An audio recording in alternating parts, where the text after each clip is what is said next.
At the outset, I compliment Bangalore Institute of Legal Studies for arranging this program of celebrating Constitution Day, because as citizens of India, it is our responsibility and duty to exhibit whenever and wherever possible our allegiance to this great document, which is the mother document for all of us who are in this country, India. The topic I will be deliberating upon is a very, very important topic, and by acquainting ourselves with this area, we will be in a position to appreciate what is the status of our constitution, whether it is a complete constitution. John Burgess, a political scientist, has stated three fundamental parts of a proper constitution. If a constitution is to be classified as a proper constitution or a complete constitution, a good constitution, there should be three fundamental parts. And they are like this. One, organization of the state for the accomplishment of future changes in the constitution. Organization of the state for the accomplishment of future changes in the constitution. That involves organization of sovereignty, the state in the constitution, and also provision for continued organization of sovereignty within the constitution. This is the first one, organization of sovereignty of the state. The second fundamental requirement is the constitution of liberty. And the third fundamental part is the constitution of the government. Here we have to understand the meaning of this expression constitution, that is to constitute. And what our constitutional forefathers have done is, through this document, the Constitution of India, have constituted India, that is Bharat, into a sovereign democratic republic. And through this document, they want to accomplish future changes. And having spelled out these three fundamental parts of the Constitution, Burgess proceeds to split them into 7 requirements or 7 essentials of a complete constitution. First, the organization of the state, that is sovereignty of the constitution. Organization of the state, that is sovereignty of the constitution. What it means? It means the sovereign power, which is usually with the people of that country. That sovereign power should be laced into the constitution. It should be embedded into the constitution. And this process of organization of the state, that is the sovereignty of the constitution, may take 2 forms. One, organization of sovereignty within the constitution. And second, organization of the sovereignty at the back of the constitution. When there are references in the constitution to the sovereign powers which have constituted that constitution, then we say that is organization of the sovereignty within the constitution. Instead, if the constitution is drafted, instead of sovereign power directly participating in the making of the constitution, if the constitution is drafted by experts, and then the constitution is subjected to referendum, wherein the whole country will vote for the constitution. And if the population of that country votes for the constitution, then the constitution gets approved and that will come into force. And that process is known as organization of sovereignty at the back of the constitution. This is the first essential requirement of a complete constitution.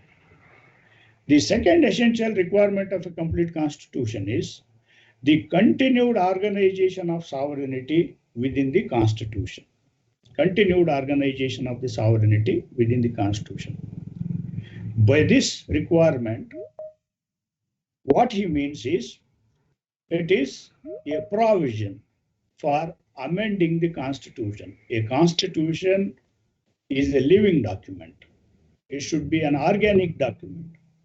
It should be in a position to respond to the needs of future generations.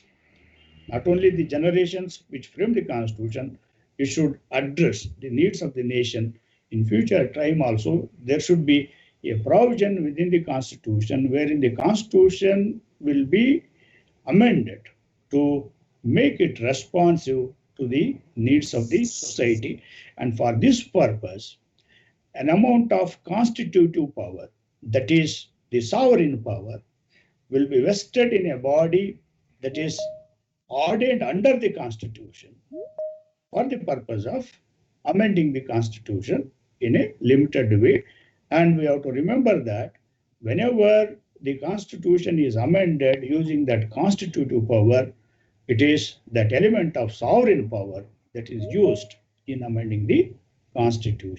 The third essential requirement is the tracing out of domain of liberty within the Constitution. Tracing out the domain of liberty within the Constitution by the sovereignty, the state.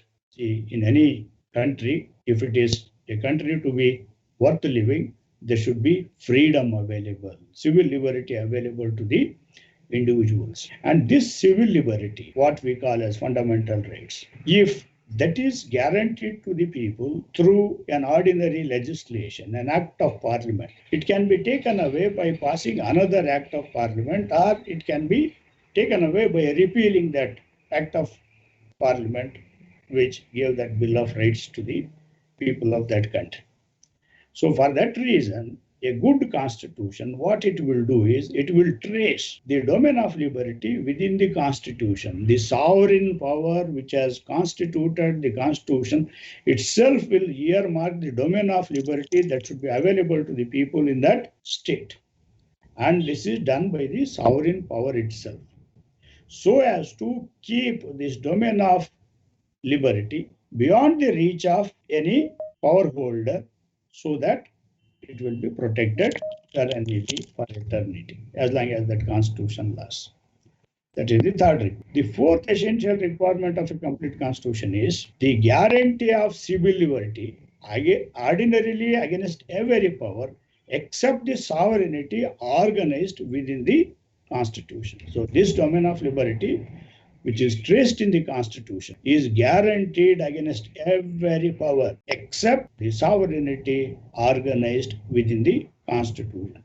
If the people of that country want, they can do away with domain of liberty by exercising again the sovereign power, but any other power other than the sovereign power, other than the constitutive power, cannot touch this domain of liberty guaranteed within the Constitution. The fifth essential requirement is, this is very beautiful, a provision for temporary suspension of civil liberty by the government in the time of war or public danger. See, if we speak in terms of civil liberty, freedom will be available to us as long as this Constitution of India is there. For that matter, any other constitution. And the country should survive.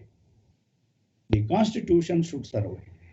And as long as that Constitution is in force, the domain of liberty will be available to the individuals to enjoy, to live their full life. But when there is a threat to the existence of the nation itself, then people should be ready to forego their liberty. There is a very famous statement of Benjamin Franklin. Those who are ready to sacrifice little liberty for little security will neither have liberty nor security. They will not deserve any liberty. So people should be in a position to give up their liberty in the interest of the nation when there is threat of war or public danger to the nation. And for this purpose, there will be a provision for temporary suspension.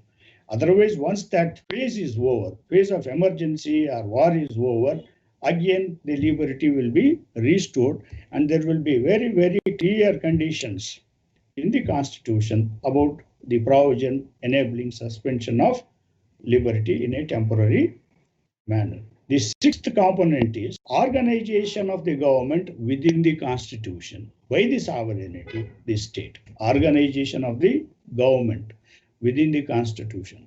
So, how the government will be, what will be the different wings of the government, where the powers are vested, what form of the Constitution is there. All this is organized within the Constitution, and these types of institutions of the government are established in the Constitution by the sovereign power itself. That is not done by any ordinary legislative power, that is done by the sovereign power itself. That is called organization of the government within the Constitution by the sovereignty. And the last requirement is the security of the government against all changes except by the sovereignty organized within the government. Security of the government against all changes. So the subsequent incumbents of the officers under the Constitution cannot alter the organization of the government. The government as organized in the Constitution by the sovereignty is secured, and there should be that type of security in the Constitution. Then that is security of the government against all changes. Ultimately, the sovereign power can change it. That is a different question, and sovereign power can frame a new constitution also because it is sovereign power. So there should be security of the government enshrined in the Constitution. These are the 7 essential requirements of a complete Constitution. Okay, so now having acquainted ourselves with what are the essential requirements of a Constitution, complete Constitution, we will try to verify where the Constitution of India stands, whether the Constitution of India is of such a quality that it answers all these requirements. So now we start. The first one, organization of the state, that is sovereignty of the Constitution. See the opening words of the Constitution. We, the people of India. They are the opening words of the Constitution. So the preamble of the Constitution is revealing who are the people who are preparing this Constitution, making this Constitution, adopting this Constitution. That is very clearly mentioned. The reference is to sovereign power, that is, we the people of India. And the last expression, we enact, adopt, and give unto ourselves. That's a very clear fact that the sovereign people of India have framed this Constitution.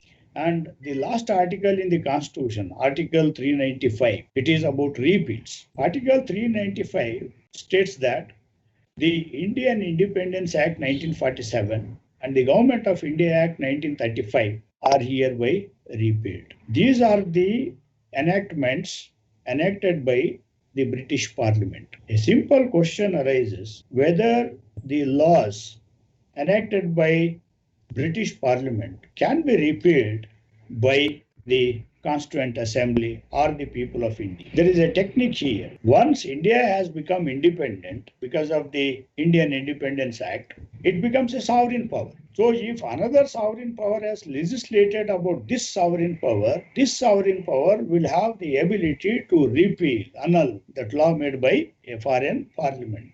So that is to assert that we are the sovereign.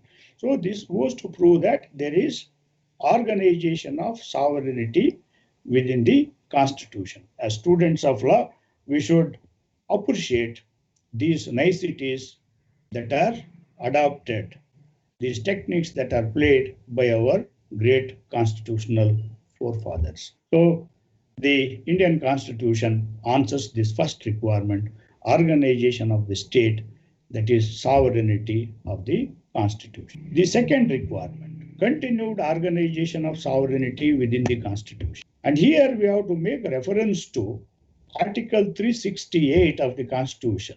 that is power of the parliament to amend the constitution.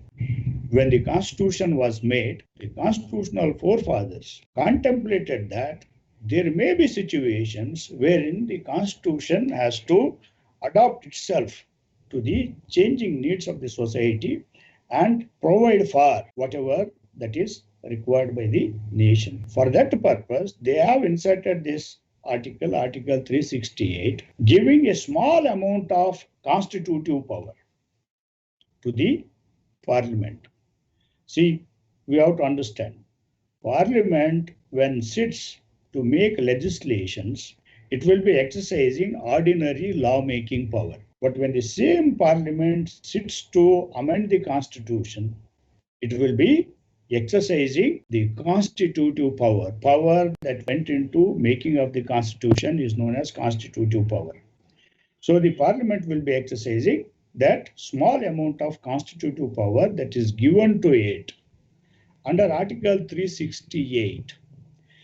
This power that is given to Parliament under Article 368 cannot match the whole of the sovereign power that is there with the people. So that's why the Supreme Court has evolved the doctrine of basic structure limitations.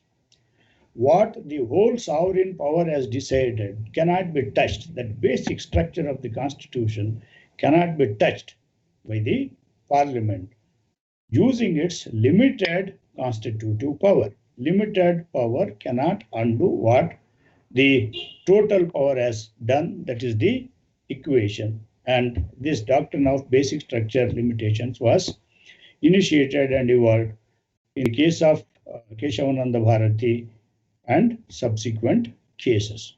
So the Constitution can be amended to respond to the needs of the society, and a small amount of constitutive power is given to the parliament, and that's how the constitution makers have provided for the continued organization of sovereignty within the constitution, and that is in satisfaction of the second requirement of a complete constitution. The third one, the tracing out of domain of liberty within the constitution by the sovereignty of the state. And all of us know there is a part relating to fundamental rights in our constitution, part 3. So this part 3 of the constitution is an entrenched bill of rights. Our bill of rights, our fundamental rights are entrenched into the constitution. They are not conferred by ordinary legislation. They are entrenched in the constitution, and all these rights are raised to the level of constitutional rights, fundamental rights. And this sphere of liberty cannot be touched. So there is tracing out of domain of liberty within the constitution in the form of fundamental rights. So these rights cannot be touched, cannot be taken away by any power.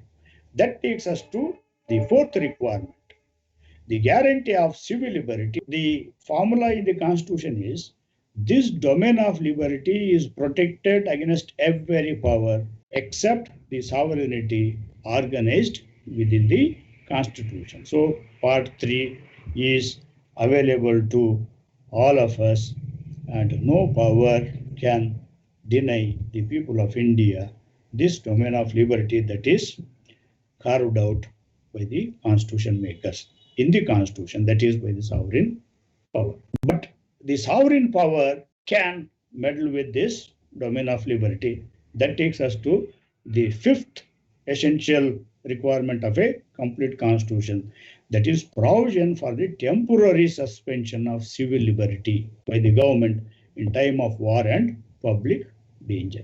So as I was already telling you, nation first. If the nation is there, constitution is there, and all that liberty will be available to us. If there is threat to integrity of the nation, in that situation, if we claim the civil liberty, freedom of expression, and all these things, that may spoil the nation from effectively meeting the threat or danger that has come to the nation. And the nation may lose its independence. and with that, all liberty will be gone. For that purpose, our constitution makers have inserted a provision, Article 359 in the constitution, providing for suspension of enforcement of the fundamental rights, except, of course, Article 20 and 21. When emergency is proclaimed, when there is a threat of war or external aggression or armed rebellion, emergency will be proclaimed. And under Article 359, when emergency is proclaimed, enforcement of fundamental rights can be suspended. So there will be no room for people to behave in a crazy manner. Everything should be geared up for the service of the nation. So this component is also present in our constitution. Provision for temporary suspension of civil liberty.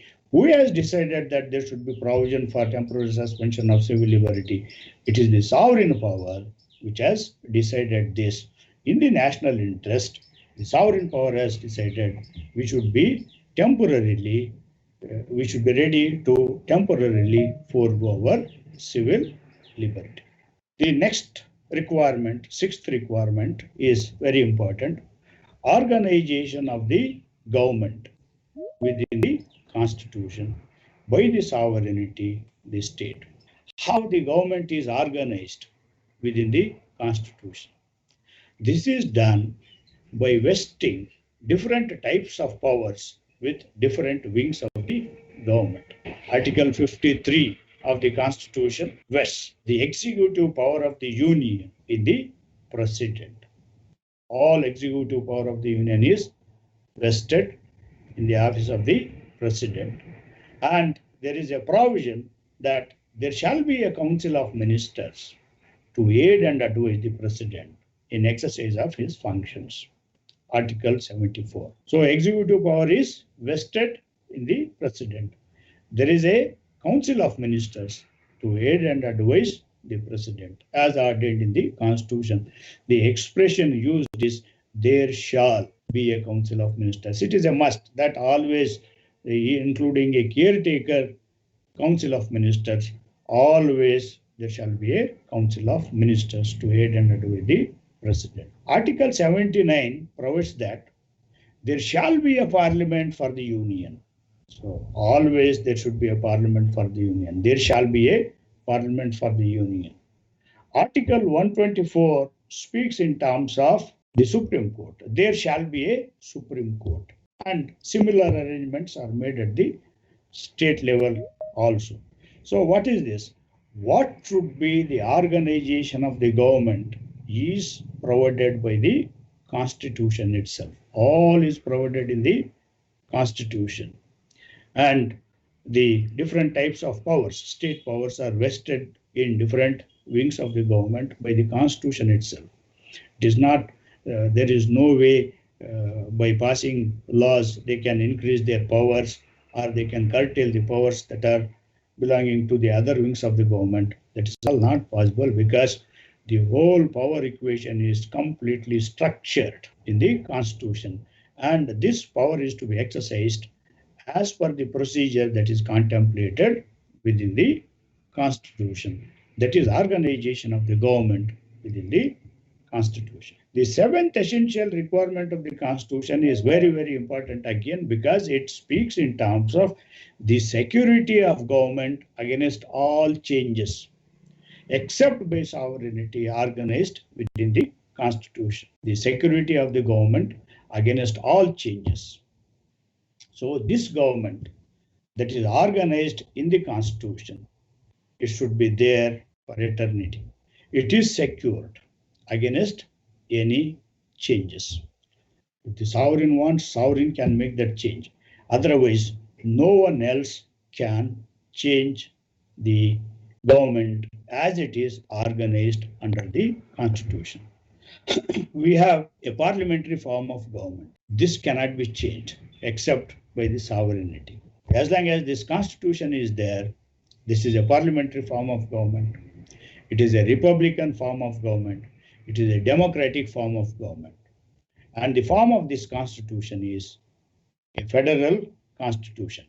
And all these things are treated as the basic structures of the constitution. As we have already seen, there are limitations on the power of the parliament to amend the constitution. Basic structure operates as a sort of limitation on the power of the parliament to amend the constitution. So when we test the Constitution of India against these principles that are given by Burgess, which are reproduced in a great book by R.G. Gatton, Readings in Political Science, we should be proud to say that our Constitution answers all the requirements of a complete Constitution. And we should be proud of this Constitution. We have to appreciate and salute the wisdom of our constitutional forefathers and all those great eminent people who were in the Constituent Assembly. Dr. Babu Rajendra Prasad as the chairman of the Constituent Assembly, Dr. B.R. Ambedkar as the chairman of the drafting committee, and Sir Benegal Narasimha Rao as the constitutional advisor of the Constituent Assembly, and the number of scholars who were there in the Constituent Assembly, all of them deliberated, debated over a period of 2 years, 11 months, and 17 days, and prepared this Constitution. And we should be so proud that it is such a qualitative Constitution which has enabled us to govern ourselves with all the diversity, with all the cultural pluralism. We are in a position to function this democracy, celebrate this democracy, and all that was possible because of the complete constitution under which we are working. So, on the Constitution Day, when we celebrate this Constitution Day, we should appreciate what is bequeathed to us by our constitutional forefathers, and also appreciate our responsibility that when such a wonderful document is bequeathed to us, it becomes our responsibility to carry the values that are there in the Constitution and take the flag of the nation and hand it over to the future generation so that we can be proud of being Indians working under this complete Constitution. Thank you very much for the opportunity provided. With that, I conclude. Thank you very much.